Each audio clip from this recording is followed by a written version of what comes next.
I have made a match. I was looking forward to this Netflix original film because of a number of actors in it. I saw a trailer, I thought it looked really interesting. It's called Damsel, it stars 11, and I wanted this to be good. But what I think we ended up getting is 2 films, so let's talk about it. A dutiful damsel agrees to marry a handsome prince, only to find the royal family has recruited her as a sacrifice to repay an ancient debt.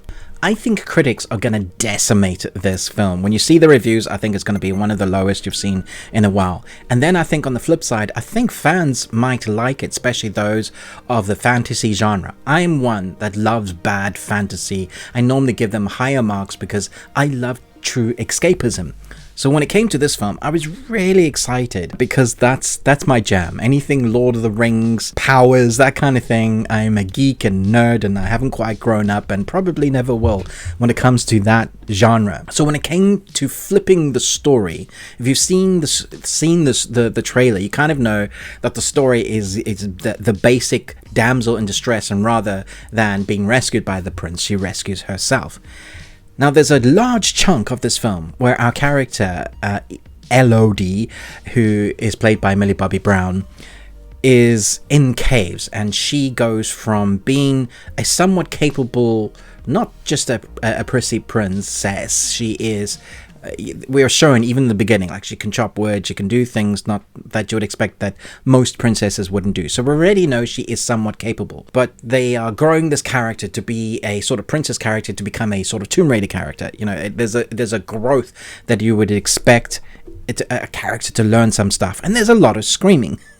And all of that happens in a large chunk of the movie in these caves. Now, the cave situation for the movie I thought was well done. I love the sets, the design, the special effects.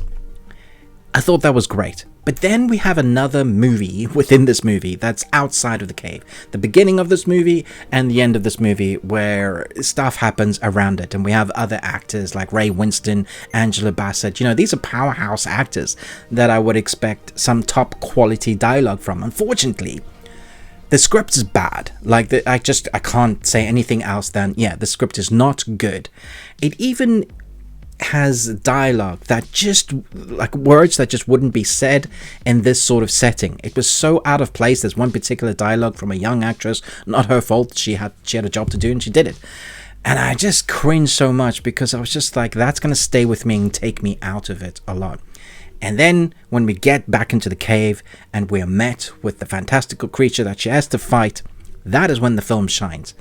Because there's a voice here, and you'll probably recognize it, that is coming from the dragon that I thought was excellent.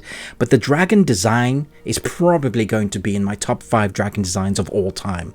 Like, I loved it. Every time I saw it on screen, I was like, ooh, this is so cool. Let me see more of that. And when you finally do, because I do a sort of less is more for the first kind of encounters, and then later when there's more kind of outwitting Millie Bobby Brown's character Elodie versus the dragon, you know, them playing these sort of mind games with each other and fighting games and survival games, that sort of thing. That was all fun, and that worked really well.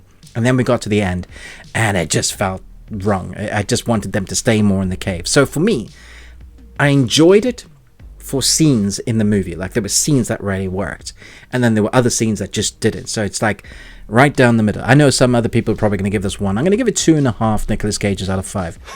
You got one. Because for half of the film, I enjoyed it, and the other half, I was just like, ugh.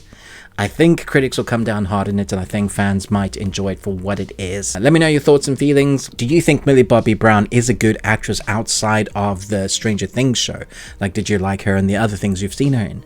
I thought she held her own, yeah, and I believed her in her peril in places when she's becoming that. She had to hold her own for most of this film, and that's not an easy task.